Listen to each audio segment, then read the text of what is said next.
नमस्कार विद्यार्थी मित्रांनो, जे विद्यार्थी आता बी फार्मला फायनल इयरमध्ये आहेत आणि जे विद्यार्थी आता थर्ड इयरमध्ये आहेत, जीपॅटची एक्झाम देणार आहेत, त्या विद्यार्थ्यांसाठी महत्त्वाचं अपडेट आहे. NBEMS अर्थात national board of examination in medical science यांच्याकडून या ठिकाणी एक नोटीस आलेला आहे.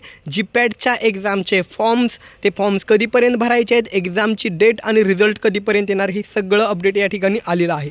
या ठिकाणी बघू शकता, या ठिकाणी इन्फॉर्मेशन बुलेटिन आहे, ते वेबसाईटवरती अवेलेबल आहे. 27 तारखेला ते अवेलेबल झालेलं आहे. ऑनलाईन सबमिशन कधी करायचे आहेत फॉर्म, तर 1 एप्रिल 2025 दुपारी 3 वाजल्यापासून ते 21 एप्रिल 2025 पर्यंत या ठिकाणी तुम्हाला ॲप्लिकेशन फॉर्म भरता येणार आहे. डेट ऑफ एक्झामिनेशन काय आहे? डेट ऑफ एक्झामिनेशन आहे ती 25 मे, अर्थात मेमध्ये तुमची एक्झाम होणार आहे. आणि रिझल्ट कधी येणार आहे, तर 25 जून 2025 रोजी या ठिकाणी तुमचा रिझल्ट येणार आहे.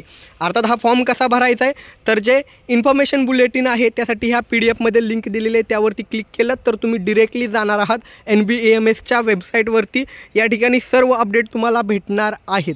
फॉर्मची डेट मी काय आहे ती सांगितलेली आहे, त्या दरम्यान फॉर्म भरून घ्या, खूप कमी वेळ राहिलेला आहे. दुसरी गोष्ट, जे विद्यार्थी थर्ड इयरमध्ये आहेत त्यांनी देखील जीपॅटची एक्झाम द्या, कारण या ठिकाणी लक्षात ठेवा, स्कोअर कार्ड जो आहे जीपॅटचा तो 2 वर्ष व्हॅलिड असतो आणि मेन जे सब्जेक्ट आहेत ते तुमचे थर्ड इयरमध्ये कवर होतात. थर्ड इयरमध्ये देखील बरेचसे विद्यार्थी क्वालिफाय होत असतात. फायनल इयरमध्ये तर विद्यार्थ्यांची पूर्ण तयारी झाली असेल, पण थर्ड इयरच्या विद्यार्थ्यांनी देखील ही जीपॅटची एक्झाम दिली पाहिजे. ठीक आहे, तर हे महत्त्वाचं अपडेट तुमच्यापर्यंत पोहोचवलेलं आहे.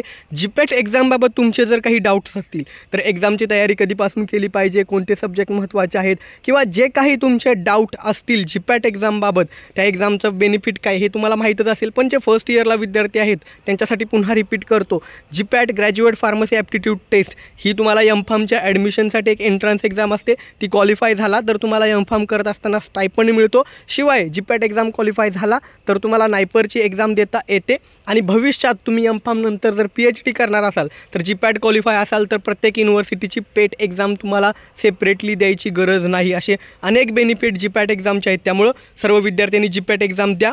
तुमचे काही डाऊट शंका असतील ते खाली कमेंट करा, पुढच्या व्हिडिओमध्ये त्याची उत्तरं दिली जातील. ही माहिती आवडली असेल व्हिडिओला लाईक करा आणि जे कोणी या ठिकाणी बी फार्म थर्ड इयर फायनल इयरला विद्यार्थी आहेत त्या सर्वांसोबत हा व्हिडिओ शेअर करायला विसरू नका. धन्यवाद. थँक्यू.